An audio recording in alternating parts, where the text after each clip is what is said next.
the Secretary General of the Philippine Society of Public Health Physicians. He is a public health physician with professional experience in primary care, local health systems development, and pragmatic technical assistance in antimicrobial resistance, tuberculosis, child injury prevention benefit package. He was deployed as a doctor to the barrios in several areas in the Bicol region. Um, he uh, he teaches public health and histology at the Far Eastern University, and he is a consultant for the Zwilig Family Foundation. He earned his Doctor of Medicine's degree from the University of the Philippines, his master's in public management um, on health systems and development from the Development Academy, majoring in health systems and development from the Development Academy of the Philippines. And he is an incoming master in public health student at the Johns Hopkins Bloomberg School of Public Health as a Fulbright scholar. So it's an honor to introduce Dr. Joey Hernandez. Hi, hello, good morning, ladies Hi, and Doc. first, I would like to thank FNF for this opportunity. So this morning, I'll present a public health perspective on COVID-19 pandemic, which centers on the need to fix the health system and empower Filipinos to curtail the pandemic. So again, I'm Joey Hernandez from the Philippine Society of Public Health Physicians. Next slide, please. This is the outline of my 10-minute presentation. So I will provide a brief overview on the Philippine health system, how the health sector initially responded to this pandemic, with focus on the very hot topic of diagnosis and insights and way forward. Next slide, please. Just for everyone to be on the same foot, the World Health Organization defines health as a state of complete physical, mental, and social well-being, and not merely the absence of disease or infirmity. 4 decades later, the Ottawa Charter took off from this notion of health and emphasized the value of health promotion as a process of enabling people to increase control over and to improve their own health. These two universally accepted and adopted definitions speak of health as, number one, having a scope beyond biomedical, number two, inevitably interrelated with the social domain, which is linked to political and economic realities, and number three, empowering individuals to make decisions for their own well-being. Even with these, a lot of Filipinos are still unable to freely decide in favor of their own health, most especially at this time of pandemic, mainly because the system does not allow them to do so. Next slide, please. This slide shows the WHO framework for health systems. On the left, the health system components are building blocks. So we need to assess and address all of these in order to achieve intermediate goals, namely access, coverage, quality, and safety. Ultimately, we want to achieve the health system goals, which are, number one, improved health outcomes. For example, in the UN Sustainable Development Goals, number 3 states that by 2030, we should end epidemics of communicable diseases and also strengthen the capacity of all countries, in particular, developing countries, for early warning, risk reduction, management of national and global health risks. We also have responsiveness. This means that when someone interacts with the health system, his needs are addressed and satisfied. We also need to address financial risk protection and prevention of catastrophic health expenses from occurring and overall health system efficiency. Next slide, please.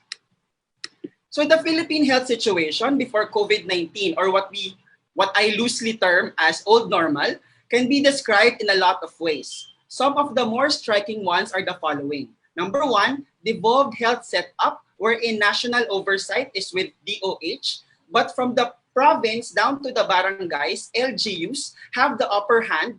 So this has brought a lot of confusion and overlap in administration, leading to a fragmented health system. Number two, there is a mismatch in terms of demand and supply in health service delivery.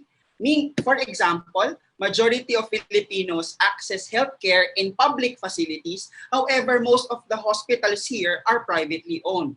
Number three, households still bear most of the health expenditures at 53.9% based on the Philippine National Health Accounts in 2018. Number four, there is a general lack of health facilities, especially rural health units and barangay health stations in geographically isolated and disadvantaged areas, which we term as GIDA. Number five, there is maldistribution, not a lack, of health workers with a tilt towards the urban. And number six, we rank 53rd in terms of Global Health Security Index. There are solutions in place already for this. For example, DOH deployment programs, health facility enhancement programs. However, these still are in progress in achieving the desired health outcomes. Next slide, please. When COVID came early this year, the current Philippine health system is already facing numerous challenges, much like a lot of other developing countries. And we are not fully prepared to deal with this pandemic with utmost effectiveness and efficiency. However, we have seen how government and private sectors responded differently but collaboratively. DOH, including RITM, and LGUs provided oversight in their jurisdictions. They coordinated with agencies at various levels. They mobilized resources as needed, and they extended support especially to others to prepare them in the event of massive disease spread. In the private sector, composed of NGOs, CSOs, professional societies, business entities, and individuals, they acted in a lot of ways too. For example, they provided support to LGUs and the general public, such as in the Philippine Society of Public Health Physicians. We held Zoom lectures and currently holding them every day, open to all on various topics such as community isolation units, biosafety, risk communication. We've also seen how quickly funds were raised and mobilized to the front lines. We've also seen how professional societies such as internal medicine, hospice and palliative care, and public health came up with updated clinical and primary care guidelines every few days. Next slide, please. So let me focus on one aspect of COVID-19. It's a very hot topic, which is on testing or diagnosis. COVID-19, being an infectious disease, needs reliable, fast, and accessible testing. The gold standard is the real-time reverse transcription polymerase chain reaction, as yung machine is shown in the slide. It is highly sensitive and specific over more than 90%, which means it can effectively detect true positives and true negatives.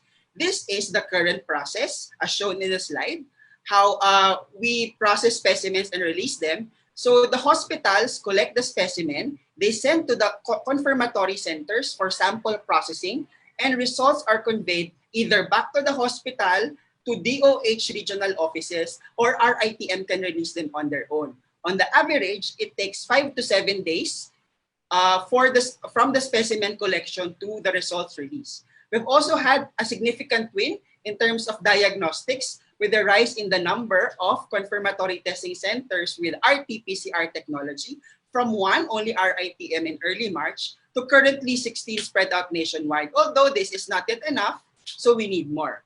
Next slide, please. So this slide juxtaposes the Philippines to other Asian countries who fairly did well in terms of COVID-19 diagnosis, such as Vietnam and South Korea.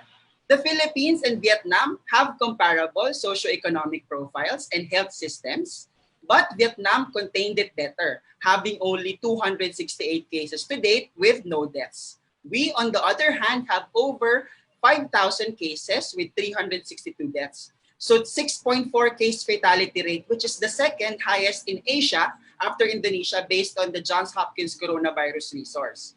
Vietnam's main strategy focused on aggressive contact tracing, and it helped a lot that their leader is very much aware of the severity of this new virus. The government imposed early on forced quarantines, tightened border controls, and really internalized the sense of urgency, leading to control of the adverse effects of this pandemic. Especially knowing that they are also a lower middle income country, they cannot afford mass testing.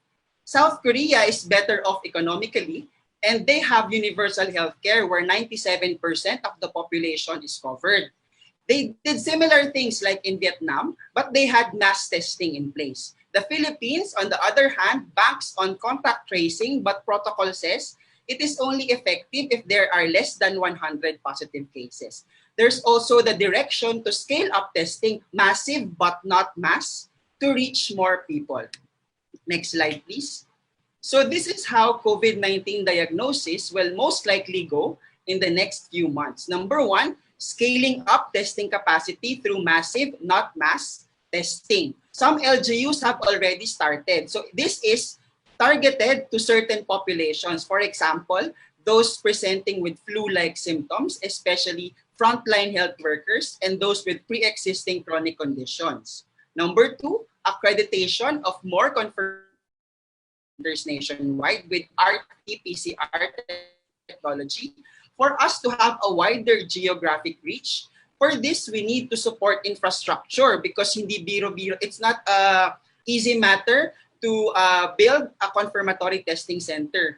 You must have a biosafety lab level 2 and you must have adequate training of laboratory personnel as well. Number three, we must be judiciously using COVID-19 diagnostic tools available commercially. RT-PCR is still the gold standard versus point-of-care rapid antibody testing kits, which is not yet recommended for standalone COVID-19 diagnosis based on the April 9 Department Circular of DOH. And we are also exploring on existing platforms such as GeneXpert, which is currently being used in TB diagnosis. So the first shipment of 3,000 cartridges for COVID will be arriving April 17, so today. And then we are expecting more cartridges to be delivered in the next few days as supported by Global Fund. Next slide, please. So there is much value to making COVID-19 diagnosis more accessible, streamlining its process, and actually winning in this aspect because this is a great initial step in containing the pandemic and fixing the health system in the process. From a micro or a patient perspective, if we diagnose and get results fast, we can provide appropriate treatment immediately. So this will hopefully translate to less COVID-19 deaths. From a macro or population perspective, rapid diagnosis means accurate and timely data capture, which can enable relevant and timely policy push as well. Therefore, we should support guided measures to massively scale up testing using proven, recommended, and appropriate diagnostic modalities. Guided meaning with healthcare providers or to those who really fully know the science behind it. Especially with rapid antibody testing kits, no? Now we can have false positives or false negatives depending on the type of antibody that you want to measure and depending on their peak in the body. Massive scaled-up testing would also increase the reach, especially to those at high risk or vulnerable, as mentioned. Increased capability to detect asymptomatics and pre-symptomatics to halt the disease transmission chain, as evidenced by a few studies published recently that they definitely have a role in COVID-19 spread. So this COVID-19 experience taught everyone the biggest life lessons the hard way. Health is indeed a priority, to not go back to business as usual, for the health sector to address health system ills and to frame it as an emergency to spur the right action. So we should not tolerate the old normal and frame our minds that we have to act fast.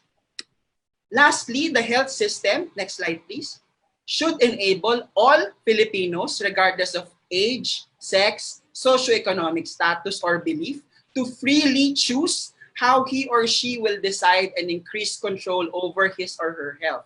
Simply because health is a right and health is for all. So thank you very much and good morning. Danke schön.